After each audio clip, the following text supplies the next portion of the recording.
Hey guys, welcome back to another episode of Earth's Medicine.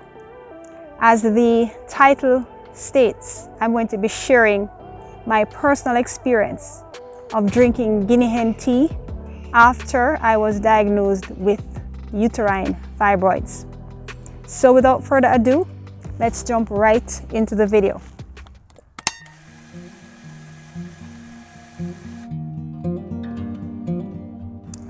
So for those of you who don't know, a uterine fibroid is just basically a non-cancerous growth that can develop in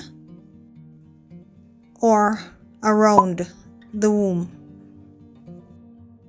otherwise known as the uterus.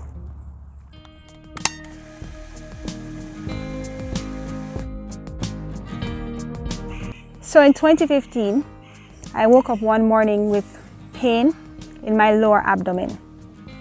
My mom, who is a registered nurse, happened to be there at the time, so she made me a cup of ginger tea, which I had, but that did not give me any relief. She became concerned, and so she arranged for me to visit my doctor. When I got there, the pain had subsided, and he decided to do a physical examination. After he did that, he told me that I had a fibroid, which was about the size of a 14-week pregnancy. Of course, I was very surprised because I was raised by parents who are very health conscious. So as a child, I was not allowed to eat junk food, so no sweeties, no pizza, no hamburgers, no french fries, no sodas, no cheese tricks, no banana chips, none of that. And I really got accustomed to this way of eating. And so when I became an adult, I carried this over into my adult years. At the age of 21, I started working out at the gym for the first time, and I would, do a lot of cardio and a lot of weight training. And this would continue on and off over the years. Now I'm close to 50. So having this background, I really didn't expect to get a diagnosis like that.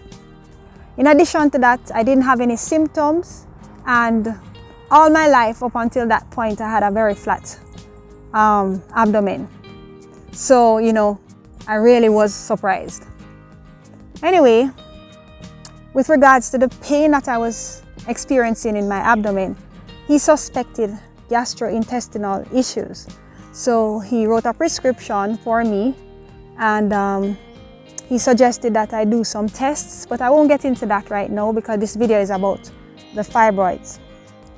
So after that, I went to see my gynecologist, and she did a physical examination, and she was able to tell that, yes, I did have at least one fibroid.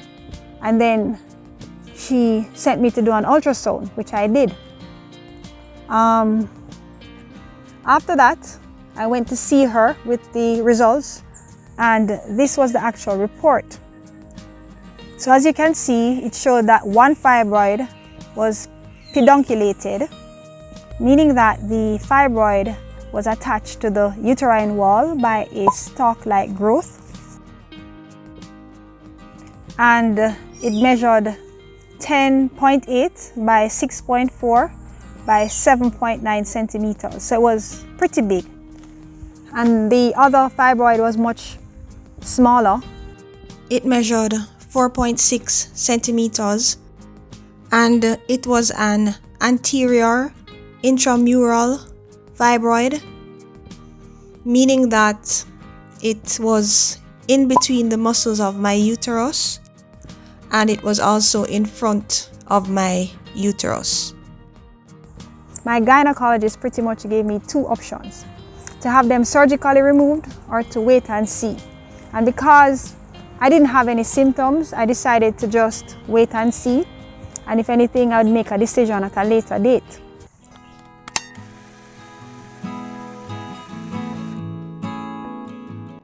A few months after that, I was having a conversation with another woman who was diagnosed with fibroids. And she mentioned that she took some Guinea Hen tea, and after a short while, she passed out something into the toilet. that resembled liver, and it had a lot of blood. And she suspected that it was her fibroids, but she didn't go back to the doctor to find out if that was the case. After that, I did some research on Guinea hen weed and also on green tea. And I found out that Guinea hen weed can cause contractions in the uterus. And it's advisable that, if you're pregnant or you're trying to get pregnant, you shouldn't take it because it can cause an abortion. I also found out that green tea has a substance called catechin, which can prevent free radical damage. And so I started to drink both Guinea hen weed and green tea. And these were the brands that I took. But I really don't remember in which order I took them.